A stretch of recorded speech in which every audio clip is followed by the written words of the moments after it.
O sal da água do lago queima a sua garganta a cada engolida.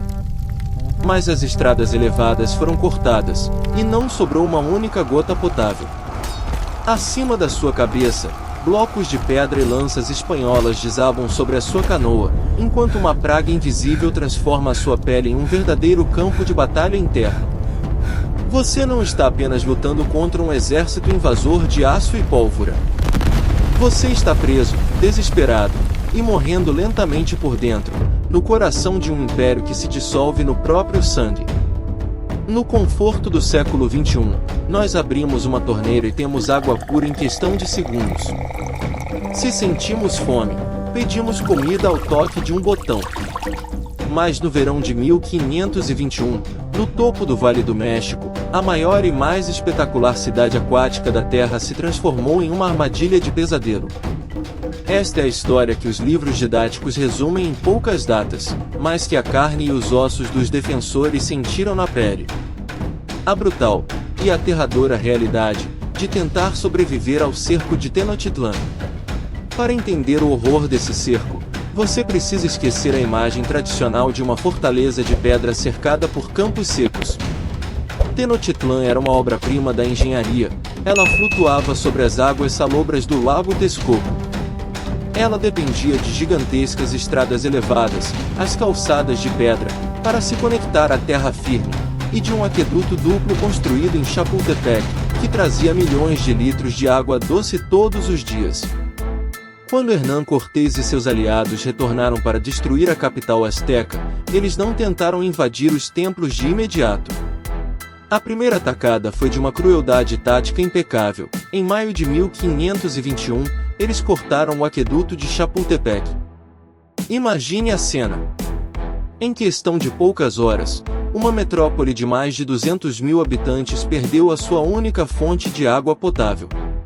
O Lago Texcoco, que cercava a cidade, era salobre e mineralizado na maior parte da sua extensão.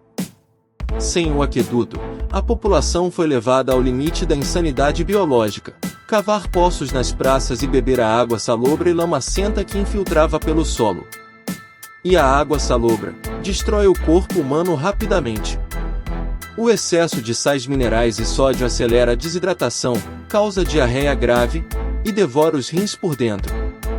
Enquanto o sol escaldante do vale queimava o convés das canoas, os defensores astecas lutavam contra uma sede tão avassaladora, que a saliva se transformava em uma pasta espessa e amarga na boca. Mas se a sede destruía as forças por fora, uma praga silenciosa fazia o serviço de limpeza por dentro. Meses antes dos combates mais intensos, um escravo africano a bordo da frota espanhola trouxe consigo o vírus da varíola. Para os espanhóis, que já possuíam imunidade histórica, era uma doença conhecida. Mas para os povos indígenas das Américas, cujos sistemas imunológicos nunca haviam visto aquele patógeno, foi um verdadeiro massacre biológico. Os relatos astecas preservados nos textos antigos descrevem a praga com um terror cru e inesquecível. As feridas surgiam como erupções dolorosas que cobriam o corpo, da cabeça aos pés. As pústulas eram tão densas, que os doentes não podiam se deitar de costas, nem de lado, e nem se mexer na esteira sem que a pele se rasgasse por completo. O simples contato com o tecido provocava gritos de agonia. E como a doença incapacitava famílias inteiras ao mesmo tempo, não havia ninguém para cozinhar, ninguém para buscar a pouca água disponível, e ninguém para cuidar dos enfermos.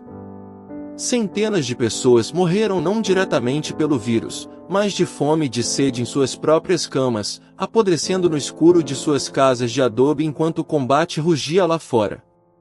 Até mesmo o novo imperador, Cuitláhuac, que havia liderado a expulsão dos espanhóis meses antes, morreu da doença em questão de semanas. A liderança política e militar asteca foi decapitada no momento em que mais precisava de direção, deixando o jovem Cuauhtémoc no comando de um exército de doentes e famintos. Para piorar, a própria geografia que antes protegia a cidade, agora se voltava contra ela. Cortés mandou construir 13 brigantins, navios de guerra de madeira adaptados para navegar em águas rasas, e os lançou no Lago Texcoco. Os canais de Tenochtitlan, projetados para navegação suave de mercadorias, tornaram-se corredores de tiro mortais. Quando os espanhóis e seus dezenas de milhares de aliados indígenas avançavam pelas calçadas, os astecas destruíam as pontes de madeira para criar lacunas e atirar flechas das canoas. Mas a resposta dos invasores foi implacável. Eles demoliam casa por casa, templo por templo, e jogavam os escombros de pedra dentro dos canais, aterrando a cidade aquática para que a cavalaria pudesse passar. Conforme o bloqueio naval se consolidava, o suprimento de comida simplesmente zerou. Os jardins flutuantes que alimentavam a capital foram destruídos ou capturados. E a fome atingiu níveis que desafiam a nossa imaginação moderna. Os defensores começaram a comer tudo que continha qualquer matéria orgânica. Mastigavam o couro de escudos amaciados em água salobra. Cozinhavam a casca das árvores, caçavam ratazanas nas ruínas, comiam insetos, e raspavam a lama do fundo do lago em busca de raízes amargas e vermes. O cheiro de decomposição urbana era tão avassalador, que os próprios soldados espanhóis relataram mais tarde que a hediondez do ar era quase insuportável. Agora, tente imaginar a pressão psicológica sobre um guerreiro asteca em julho de 1521. Você está fraco pela fome, com a garganta queimada pelo sal. Vendo seus companheiros ao lado morrendo de varíola, e dia após dia, você escuta o estrondo surdo dos canhões de ferro destruindo os monumentos sagrados dos seus deuses. A guerra no mundo asteca não era feita para aniquilar o inimigo de longe, mas para o combate corpo a corpo e a captura ritual.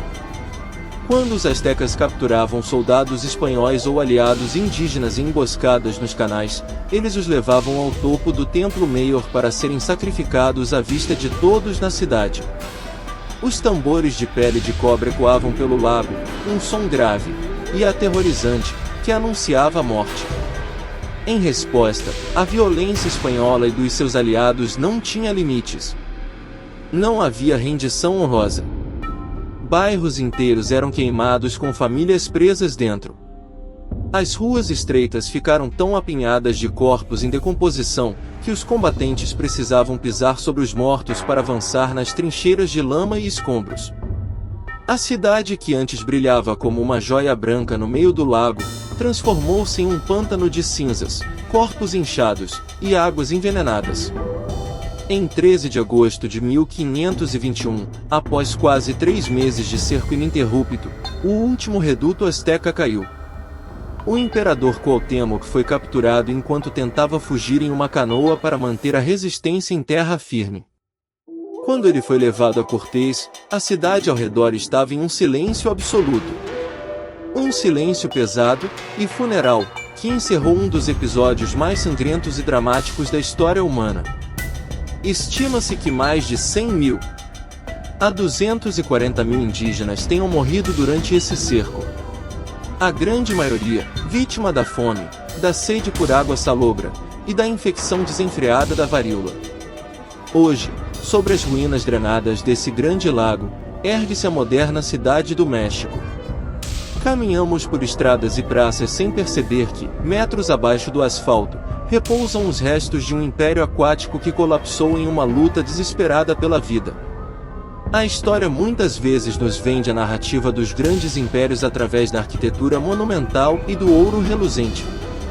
Mas a verdadeira história da humanidade é escrita no limite do sofrimento físico. Ela nos lembra da fragilidade das nossas próprias estruturas, e de quão rápido o conforto moderno pode ser varrido, quando os recursos mais básicos, a água pura, o alimento e a saúde, nos são retirados. E você, teria força mental para sobreviver por 3 meses em uma cidade aquática transformada em prisão? Deixe a sua resposta nos comentários. Se você valoriza a história contada sem filtros e com a intensidade que ela realmente exige, inscreva-se no Ascendrix e ative o sininho. Até o próximo arquivo.